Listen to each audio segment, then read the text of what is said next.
સામાન્ય રીતે આપણે શિવલિંગ પર દૂધ, જળ, બીલીપત્ર ચડાવતા ભક્તોને જોયા હશે, પરંતુ શું તમે ક્યારે વિચાર્યું છે કે ભોળાનાથને જીવતા કરચલા પણ અર્પણ કરી શકાય?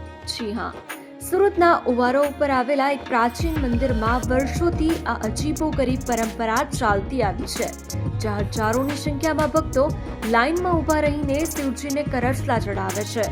શું છે આ પાછળનું રહસ્ય? જુઓ અમારા આ ખાસ રિપોર્ટમાં. સુરતના તાપી કિનારે આવેલું આ છે રામનાથ ઘીલા મહાદેવ મંદિર. પોષ વદ 11 એટલે કે ષષ્ઠીલા એકાદશીના દિવસે અહીં શ્રદ્ધાનો ઘોડાપૂર ઉમટે છે.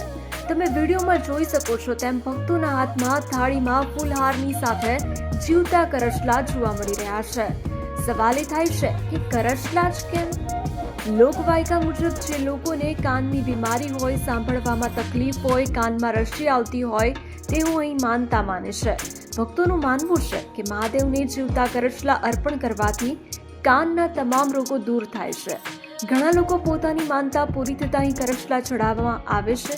આ મંદિરનો ઇતિહાસ પણ ઘણો રસપ્રદ છે. કહેવાય છે કે વનવાસ દરમિયાન પ્રભુ શ્રી રામે અહીં શિવલિંગની સ્થાપના કરી હતી. જ્યારે તેમને પિતા દશરથના મૃત્યુના સમાચાર મળ્યા ત્યારે તેઓ શોકમાં ઘેલા એટલે કે વ્યાકુળ થઈ ગયા હતા, જેથી આ મંદિરનું નામ રામનાથ ઘેલા મહાદેવ પડ્યું હોવાનું માનવામાં આવે છે. પરંતુ શું આ કરચલાઓના મૃત્યુ થાય છે? ના, મંદિર પ્રશાસન આ બાબતે ખૂબ જ જાગૃત છે. શિવલિંગ પર કરચલા ચડાવ્યા બાદ તુરંત જ સ્વયંસેવકો તેને એકઠા કરી લે છે અને દિવસના અંતે આ તમામ હજારો કરચલાઓને સુરક્ષિત રીતે તાપી નદીમાં જીવતા મુક્ત કરવામાં આવે છે. આ રીતે જીવદયાનું પણ પાલન કરવામાં આવે છે. ભલે વિજ્ઞાન આને માને ન માને, પણ વર્ષોથી ચાલી આવતી આ પરંપરા સુરતના લોકો માટે અતૂટ શ્રદ્ધાનો વિષય છે.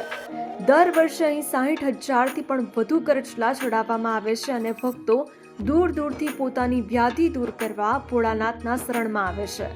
તો તમે આ અનોખી પરંપરા વિશે શું વિચારો છો? અમને કોમેન્ટમાં ચોક્કસ જણાવજો.